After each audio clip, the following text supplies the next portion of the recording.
Hello friends, காலையிலேயே கலவைக்கீரை அறுவடை பண்ணுறதுக்காக தோட்டத்துக்கு வந்திருக்கேன். வாங்க அறுவடை பண்ணலாம். ஃபஸ்ட்டு சிலோன் பசலை, அடுத்ததாக கொஞ்சம் சிவப்பு பொன்னாங்கண்ணி, அடுத்ததாக கொஞ்சம் புளிச்சக்கீரை, அடுத்ததாக மணத்தக்காளி கீரை,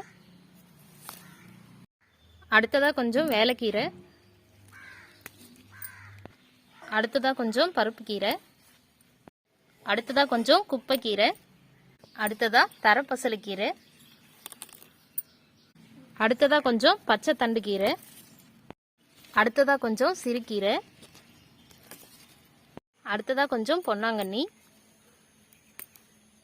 அடுத்ததா கொஞ்சம் சிகப்பு தண்டு கீரை, அடுத்ததா சாரணக்கீரை, அடுத்ததா சக்கரவள்ளி கிழங்கு கீரை. பாருங்க ஃப்ரெண்ட்ஸ், ஒரு கூட நிறைய நம்ம கலவைக்கீரை அறுவடை பண்ணியிருக்கோம். இதில் வந்து நிறைய விதமான கீரைகள் இருக்குது. இதில் ஒவ்வொரு கீரைக்கும் ஒரு தனித்துவமான மருத்துவ குணங்கள் இருக்குது. இது எல்லாத்தையும் நம்ம சேர்த்து சாப்பிடும்போது உடலுக்கு அதிக அளவு நன்மை செய்யக்கூடியது. இந்த கீரைகள் எதுவுமே நான் விதைக்கலை, தானாகவே முளைச்சி வந்தது தான். எந்த ஒரு ரசாயன உரமோ பூச்சிக்கொல்லி மருந்தோ தெளிக்காத ஃப்ரெஷ்ஷான இயற்கையாக விளைஞ்ச கீரை இது. இந்த சீசனில் இது மாதிரி கீரைகள் எல்லாமே தானாகவே தோட்டத்தில் முளைச்சி வரும். Okay friends, thank you. Thanks for வாட்சிங்.